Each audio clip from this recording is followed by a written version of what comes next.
አብይ አህመድ አሊ ጀዋርና ለማ መገርሳንም ጸረ ኦርቶዶክስ ናቸው ሲሉ የተናገሩትን ቢያንስ 20 ሰዎች አዳምጠዋቸዋል። ጌታቸው ረዳን፣ ታደሰ ወረደን፣ ደብረጽዮን ገብረ ሚካኤልን፣ ጻድቃን ገብረትንሳኤን ያተራመሰ እዚያው ጸብ እንዲጀምሩ ያደረገ ማጣላት የፈጸሙበት መንገድ ደግሞ ግርም የሚል ነው። ጌታቸውን ደውለው ሊገድሉህ ነውና አምልጥ ያሉበት ታሪክ ግን ታሪክ ቀያሪ ነው። በጥቂቱ እናቀርበዋለን። ጎንደርን ሳለማው ጎጃም ተቆጣ፣ ወሎ ባንዳ ነው፣ ጎንደር ጀግና ነው፣ ወለጋና ጅማ የሚጋደሉ ናቸው፣ ወላይታና ጋሞ አልተባበር አለ፣ በአርባ ምንጭ ለውጥ ሶዶ አልስቅ አለ፣ በሶዶ ለውጥ ጋሞ አልደሰት አለ እያሉ ግድያንና ማህበረሰባዊ ቁርሾን ሲጠሩ፣ እስላምና ክርስቲያን እያሉ ግጭት ሲቀሰቅሱ፣ የአማራ ተወላጆችን ሰብስበው ኦሮሞን እየከፋፈልኩት ነው ሲሉ፣ ኦሮሞዎችን ደግሞ ኦሮሞ ኢትዮጵያን 200 ዓመት እንዲገዛ አድርጌ ስርዓት እየዘረጋው ነው ሲሉ፣ ኑ ትግራይን ከምድረገጽና ከህሊና እናጥፋ ተባብለውም ሲዘምቱ፣ አገሩ ኢትዮጵያ ባይሆንና የኢትዮጵያ ህዝብም አንድነቱን የሚወድ ህዝብ ባይሆን ኖሮ ከተከሰተው እልቂት በላይ ይደርስ ነበር።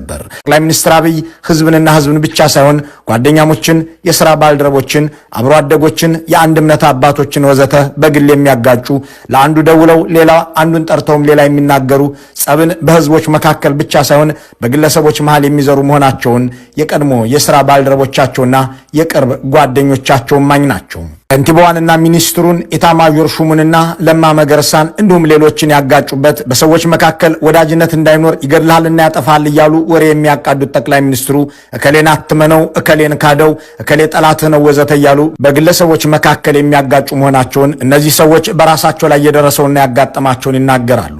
የፖለቲካ ማህበረሰብም ነቅተንቦታል፣ ከዚህ በኋላ በዚህ መርዝ በሚተፋ አንደበቶ የሚሳሳት የለም ሲል በመግለጫ ጭምር እያጣደፋቸው ነው።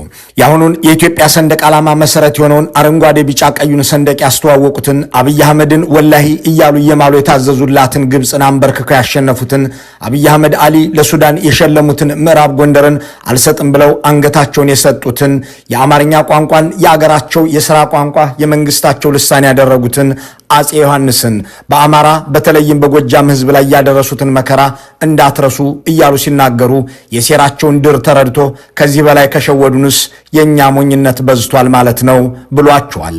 አብይ አህመድ አሊ ብሔር ብሔረሰቦችን ብቻ ሳይሆን ዞኖችን ጭምር እየጠቀሱ ጎንደርን ሳለማው ጎጃም ተቆጣ፣ ወሎ ባንዳ ነው፣ ጎንደር ጀግና ነው፣ ወለጋና ጅማ የሚጋደሉ ናቸው፣ ወላይታና ጋሞ አልተባበር አለ፣ በአርባ ምንጭ ለውጥ ሶዶ አልስቅ አለ፣ በሶዶ ለውጥ ጋሞ አልደሰት አለ እያሉ ግድያንና ማህበረሰባዊ ቁርሾን ሲጠሩ፣ እስላምና ክርስቲያን እያሉ ግጭት ሲቀሰቅሱ፣ የአማራ ተወላጆችን ሰብስበው ኦሮሞን እየከፋፈልኩት ነው ሲሉ፣ ኦሮሞዎችን ደግሞ ኦሮሞ ኢትዮጵያን 200 ዓመት እንዲገዛ አድርጌ ስርዓት እየዘረጋው ነው ሲሉ፣ ኑ ትግራይን ከምድረገጽና ከህሊና እናጥፋ ተባብለውም ሲዘምቱ፣ አገሩ ኢትዮጵያ ባይሆንና የኢትዮጵያ ህዝብም አንድነቱን የሚወድ ህዝብ ባይሆን ኖሮ ከተከሰተው እልቂት በላይ ይደርስ ነበር።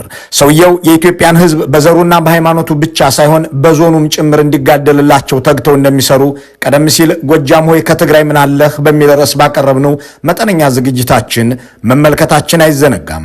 በዚህ መሰናዶ ከማህበረሰቦች አልፈው ግለሰቦችን እንዴት ባለ ሁኔታ እንደሚያጋጩ እንመለከታለን። አገዳዳይና ከፋፋይ ባህሪያቸውና ስራቸው እየታወቀ ህዝብም በአብዛኛው እየተረዳ መሆኑ ግልጽ የሆነ ይመስላል። አሁን ጠቅላይ ሚኒስትር አብይ ህዝብንና ህዝብን ብቻ ሳይሆን ጓደኛሞችን፣ የሥራ ባልደረቦችን፣ አብሮ አደጎችን፣ የአንድ እምነት አባቶችን ወዘተ በግል የሚያጋጩ፣ ለአንዱ ደውለው ሌላ አንዱን ጠርተውም ሌላ የሚናገሩ፣ ጸብን በህዝቦች መካከል ብቻ ሳይሆን በግለሰቦች መሃል የሚዘሩ መሆናቸውን የቀድሞ የሥራ ባልደረቦቻቸውና የቅርብ ጓደኞቻቸው ማኝ ናቸው። ከንቲባዋንና ሚኒስትሩን ኢታማዦር ሹሙንና ለማ መገርሳን እንዲሁም ሌሎችን ያጋጩበት፣ በሰዎች መካከል ወዳጅነት እንዳይኖር ይገድልሃልና ያጠፋል እያሉ ወሬ የሚያቃዱት ጠቅላይ ሚኒስትሩ እከሌን አትመነው፣ እከሌን ካደው፣ እከሌ ጠላትህ ነው ወዘተ እያሉ በግለሰቦች መካከል የሚያጋጩ መሆናቸውን እነዚህ ሰዎች በራሳቸው ላይ የደረሰውና ያጋጠማቸውን ይናገራሉ። ግለሰቦችንና ቡድኖችን ለማጣላት፣ ወዳጆችን በጓደኞቻቸው ለማስከዳት፣ ተደራዳሪዎችን እንዳይተማመኑ ለማድረግ የፈጸሟቸውን እንኳን የአገር መሪ አንድ የሰፈር አሉባልተኛ ወይዘሮ እንኳን ይፈጽሙታል የማይባልን ነውር ቀንና ዕለት ሰውና ስም ጠቅሰን እናቀርበዋለን። በ2012 አቶ ጀዋር መሐመድ ላይ የግድያ ይሁን የእስራት ተግባር ለመፈጸም ሰራዊት ልከው ከከሸፈባቸው በኋላ የተቀሰቀሰውን አመፅ ተከትሎ 20 የማይደርሱ የአንድ የሃይማኖት ልሂቃንን ሰብስበው አህመዲን ጀበልንና ኡስታዝ አቡበከርን ስማቸውን ጠቅሰው አገር አፍራሽ ናቸው ሲሉ የተናገሩበትን በዝርዝር እንነግራችኋለን። ጀዋርና ለማ መገርሳንም ጸረ ኦርቶዶክስ ናቸው ሲሉ የተናገሩትን ቢያንስ 20 ሰዎች አዳምጠዋቸዋል። ይህንንም በዝርዝር ወደ እናንተ እናደርሰዋለን። ከአንድ ዓመት በፊት ህዳር 26 2017 ዓ.ም በቤተ መንግስት ያደረጉት ደግሞ ፍጥጥ ያለ አይን የሚያወጣ ነበረ። ጌታቸው ረዳን፣ ታደሰ ወረደን፣ ደብረጽዮን ገብረ ሚካኤልን፣ ጻድቃን ገብረትንሳኤን ያተራመሰ እዚያው ጸብ እንዲጀምሩ ያደረገ ማጣላት የፈጸሙበት መንገድ ደግሞ ግርም የሚል ነው።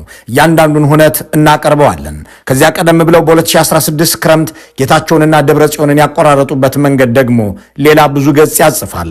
ሰሞኑን የደህንነት መስሪያ ቤቱ አንድ ክንፍ ስለ ትግራይ የሚመክር መድረክ ባዘጋጀበትና ከአገዛዝ ጋር በመለጠፍ ኑሮን ማሸነፍ የሚል መርህ ያላቸው ሰዎች ባሰናዱት መድረክ ላይ የተገኙት ጌታቸው ረዳ የተናገሩት ነገር ለዚህ ጉዳይ በከፊል ማስረጃ ይሆነናል። አብይ ጌታቸውን ደውለው ሊገድሉህ ነውና አምልጥ ያሉበት ታሪክ ግን ታሪክ ቀያሪ ነው። በጥቂቱ እናቀርበዋለን። ሰውየው ህዝብን በእምነቱና በብሔሩ እንዲጋጭ ከመቀስቀስ አልፈው በግለሰቦች መካከል ቀጥሎም ድንበር ተሻግሮ በውጭ ሀገራት ተፈጽሟል። አንድን ፕሬዚዳንት ከድተውና ከሌላ ሰው አጣልተው የፈጸሙት ድርጊት በአልጀዚራ ተዘግቦላቸዋል። ለአንድ ሌሊት የሚያድር ውሸት ተናግረው ተጀምሮ የነበረ ግዙፍ የሰላም ስምምነት አኮላሽተዋል። የድንበር ዘለል የማጣላትና የመዋሸት ተግባራቸው የዓለም አቀፍ መገናኛ ብዙሃንን ትኩረት ስቦ ከርሟል። ሁሉንም በዝርዝር እንነግራችኋለን። ዳምንና አንዳርጋቸውን ጠይቃቸው። አንድ ጊዜ ቤቴ ጋብዣቸው ተወያየን። ይሄን ሰማ። አንተ ራስን ትጥላለህ፣ ለእነኚህ ሰዎች ካንተ የበለጠ ጠላት የለም፣ ካንተ የበለጠ ጠላት አይሆንም፣ ያጠፋል። በተለይ ምግብህን ደግሞ ምግብ አብረህ ትበላለህ እንዴ? ተጠንቅቅ ምግብህን። እነሱን ደግሞ አግኝታቸው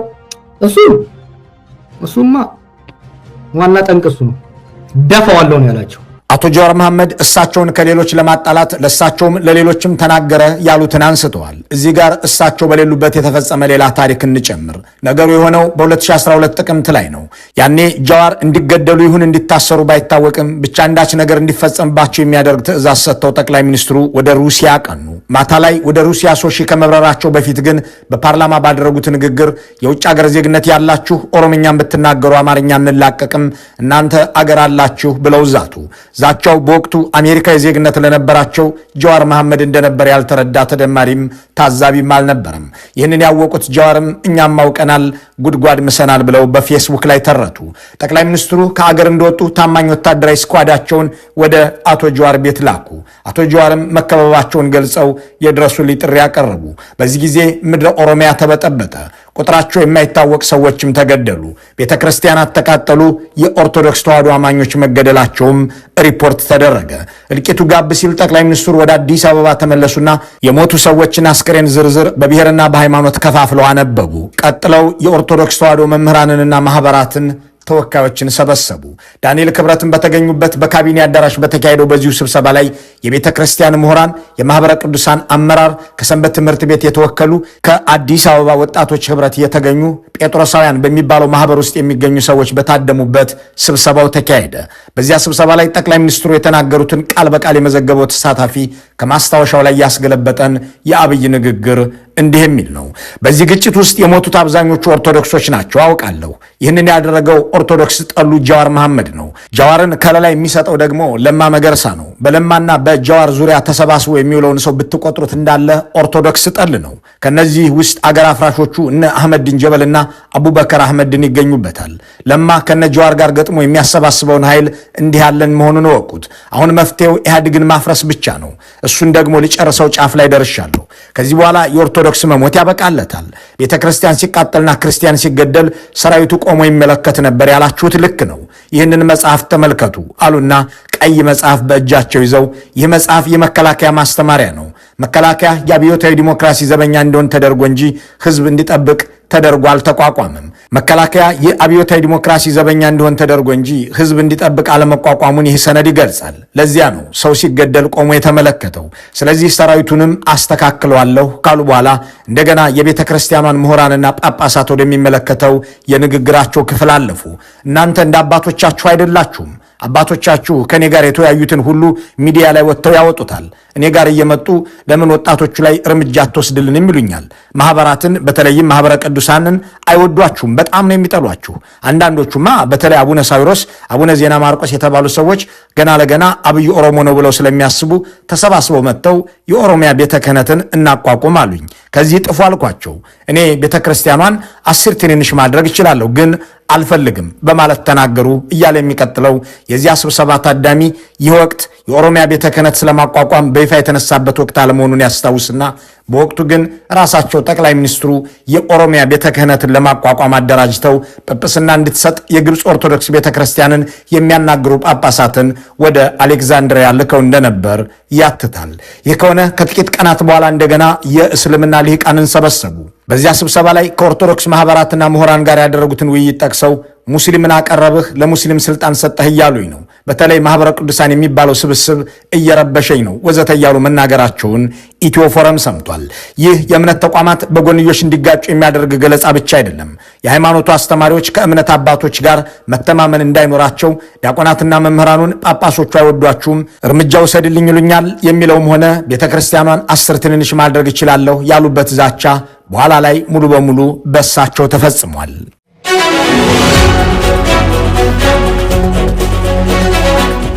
አብይ አህመድ ግለሰቦችን ሲያጋጩ የሚከተሉትን ሴራ ለመመልከት ህዳር 26 2017 ዓ.ም ያደረጉትን እናስታውስ። ያ ዕለት ጠቅላይ ሚኒስትር አብይ የወቅቱ የትግራይ ፕሬዝዳንት ጌታቸው ረዳን፣ ምክትሎቻቸውን ታደሰንና ጻድቃንን፣ የህወሓትን ሊቀመንበር ደብረጽዮንንና ሌሎች የፖሊት ቢሮ አባሎችን ሰብስበው የዋሉበት ቀን ነው። ከዚያ በፊት ግን ጌታቸውን፣ ታደሰንና ደብረጽዮንን በተለያዩ ቀናት በተናጠል አነጋግረዋቸዋል። ሶስቱንም የነገሯቸው ፕሬዝዳንት እንደሚሆኑ ብቻ ሳይሆን አንዱን ለሌላው የማይረባ መሆኑንና ለስልጣን የተስገበገበ መሆኑን ነግረዋቸዋል። ከዚያም ሁሉም ለስብሰባው በጋራ ተቀመጡ። ደብረጽዮን ጌታቸው ተነስቶ ታደሰ ወረደ ይሾምልን የሚለውን ሐሳብ ለስብሰባው አቀረቡ። በዚህ ጊዜ ጠቅላይ ሚኒስትሩ ወደ ጀነራል ታደሰ አተኩረው ምን አስተያየት አለህ ብለው ጠየቁ። ጀነራል ታደሰ በዝምታ አፍታ ወሰዱ። በዚህ ጊዜ በፍጥነት ጠቅላይ ሚኒስትሩ መናገር ጀመሩ።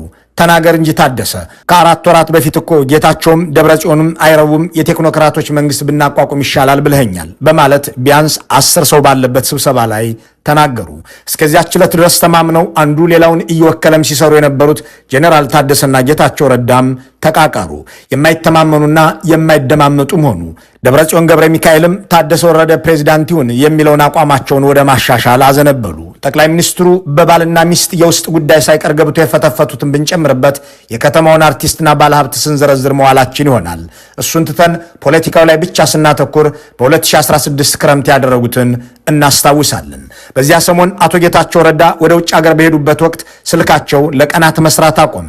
የአቶ ጌታቸው ስልክ አለመስራቱ ያጠራጠራቸው ደብረጽዮን ገብረ ሚካኤል ወደ አዲስ አበባ በረሩ። ጠቅላይ ሚኒስትሩንም አገኙ። ምን እንደተነጋገሩ አልታወቀም። በኋላ ግን ጠቅላይ ሚኒስትሩ ለስምረት ሰዎች ያንን ከደብረጽዮን ጋር የነበራቸውን ቆይታ ነገሯቸው። ደብረጽዮን መጥቶ ጌታቸው ስልኩ የማይሰራው ከሻቢያ ሰዎች ጋር ሊገናኝ ስለሄደ ነው፣ ከሻቢያ ጋር የሚዶልተው ደግሞ ከትግራይ እኔን ከፌዴራልም አንተን ለማንሳት ስለሚያስብ ነው። ስለዚህ አሁንም መፍትሄው እሱን ከፕሬዝዳንትነት ማንሳት ነው የሚል ጥያቄ አቀረበልኝ። አይሆንም ከዚህ ጥፋ ብዬ ላባረረው ብሞክር ብትሾመውም እኮ ይሞታል፣ የታመመ ስለሆነ አይሰነብትም አለኝ በማለት አብይ ለአንዳንድ ቤተኛ ስምረቶች የተናገሩትን ጌታቸው ረዳ ሰሞኑን በጥቂቱ ገልጸውታል። ጌታቸው በቅርብ ጊዜ በህይወት ስለማይኖር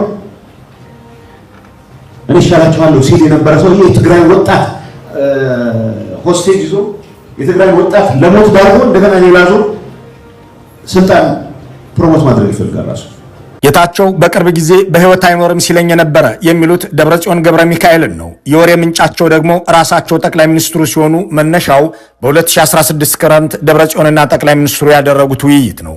የህወሓቶችን ያለመግባባት ስንጥቅ የበለጠ ለማስፋፋት አጋጣሚውን ከሰማይ እንደወረደ መና የቆጠሩት አብይ በወቅቱ ለጌታቸው የነገሯቸው ትሞታለህ ብሎ ደብረጽዮን ፕሬዝዳንትነቱን ለሱ እንድሰጠው ጠየቀኝ ብለው ቢሆንም ለደብረጽዮን የሰጧቸው ምክር ደግሞ ጉባኤ አድርጋችሁ እነ ጌታቸውን አባሯቸው፣ አድርገው ከዚያ ፕሬዝዳንቱን እንሾማለን የሚል ነበር። ደብረጽዮን ገብረ ሚካኤል የአብይ አህመድን ቡራኬ ይዘው ወደ መቀለ ተመለሱ። ጉባኤ ስለማካሄድም ሽር ጉዱ ተጣደፈ። በዚህ ጊዜ ጭምር ጠቅላይ ሚኒስትሩ ከደብረጽዮን ጋር በሚያደርጓቸው የስልክ ንግግሮች ጉባኤውን በፍጥነት አካሄዱት የሚል መልእክት ላይ ያተኮረ ነበር። ጌታቸው ከዚያ ሕክምና ከተመለሱ ጊዜ አንስቶ በአብይ ፊት ተነፍጓቸው ቆዩ። በኋላ ግን በነሬድዋን ሁሴንና በአንዳንድ አረፋጅ ተደማሪ የቢሮክራሲ ኪስ አውላቂዎች እያስደወሉ አዛውንቶቹ ጉባኤ አካሄደው ሊፈነቅሉ እኮ ነው የሚል መልእክት ይነግሯቸዋል። ህወሓት ተተረማመሰ። ጉባኤው ተካሂዶም የአብይ አህመድን ሞት በጋራ ሊጋፈጡ አብረው ተሰልፈው የነበሩ ሰዎች ከሃዲና ባንዳ አሮጌና ቆሞ ቀር መባባል ጀመሩ። ይህ ከሆነ ከወራት በኋላ በ2017 መጋቢት 3 ጠቅላይ ሚኒስትር አብይ ወደ ሐረር ሄዱ። የኮሪደር ልማት ይሉትን ተግባርም እየጎበኙ መሆናቸውን በሚዲያዎቻቸው ያዘግቡ ነበር። እሳቸው ግን እንደሚወራረድ ሰው አጠገባቸው ላሉ ሰዎች ይነግሯቸው የነበረው ወያኔዎችን ከፋፍዬ ጨርሻለሁ፣ አሁን የቀረኝ የመጨረሻው ዙር ነው፣ ሰሞኑን ታሪክ ትሰማላችሁ እያሉ ነበር። እናም ሐረር ሆነው ወደ መቀለ ደወሉ።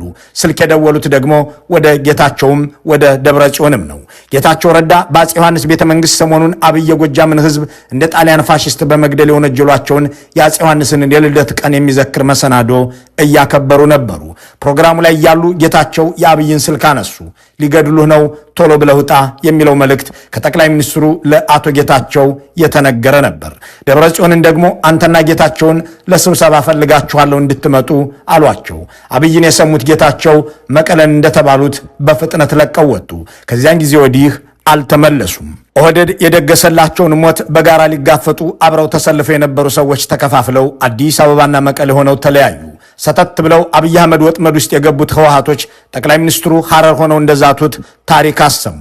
ለህይወቴ የሚያሰጋ አንድም ነገር አልነበረብኝም፣ ምልክትም አላየሁም የሚሉት ጌታቸው ረዳም ሊገድሉህ ነውና ውጣ እንዳሏቸው ራሳቸው ባለጉዳዩ አምነዋል። እንዳልኩት አዲስ አበባ የተጠራሁት ጠቅላይ ሚኒስትሩ ናቸው። በአጋጣሚ ፋንክሽን ውስጥ ባለሁበት ሰዓት ነው። እሳቸው የአገር ውስጥ ጉብኝት ውስጥ ነበሩ።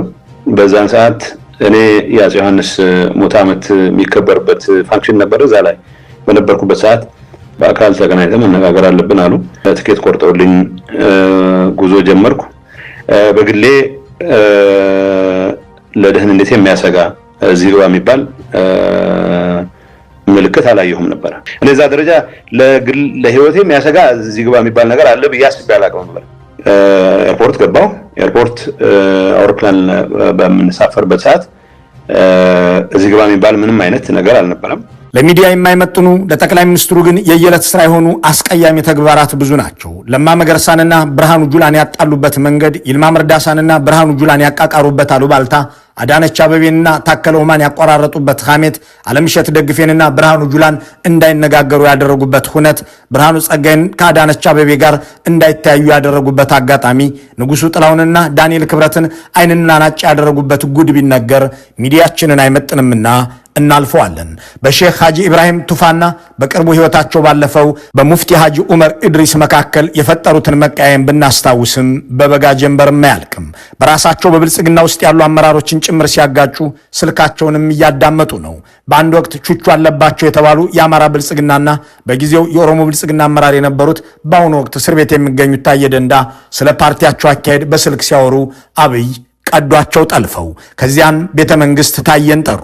ቹቹ እኮ ጠላት ነው እንዴት ታናግረዋለህ ሲሉም ተቆጧቸው። የራሳቸውን ፓርቲ ከፍተኛ አመራር ጠላት እያሉ ይገልጻሉ። ለምንድን ነው አንተ ከጠላት ጋር የምትደዋወለው አለኝ። ቹቹ አለባቸው የሚባል የአማራ ብልጽግና ጽሕፈት ቤት የነበረ ነው። ደውሎ ተነጋገረ። የጻፍነው ሌላ ነው፣ እየሆነ ያለው ሌላ ነው። ብልጽግና ቀርቶ ወደ ጉስቁልና እያመራን ነው የሚል ተነጋገረን። ይሄ ተቀድቷል። የሱ ስልክ ተጠልፎ ነበር መሰለኝ፣ ወይም የኔ ተጠልፎ አላውቅም። እና ይሄንን ሰምቷል፣ መረጃ አለው። እና ለምን እንደዚህ ለቹቹ አለባቸው ለጠላት ለምን ትደውላለህ? ይህ እከሌ እንዲህ ብሎ አማህ እከሌ እኮ እንዲህ ነው በሚል ግለሰቦችንና ቡድኖችን የማጋጨት ጠባያቸው ግን በአገር ውስጥ ብቻ የተገደበ አልሆነም። ድንበር ተሻግሮ ጎረቤት ሀገራትንም አዳርሷል።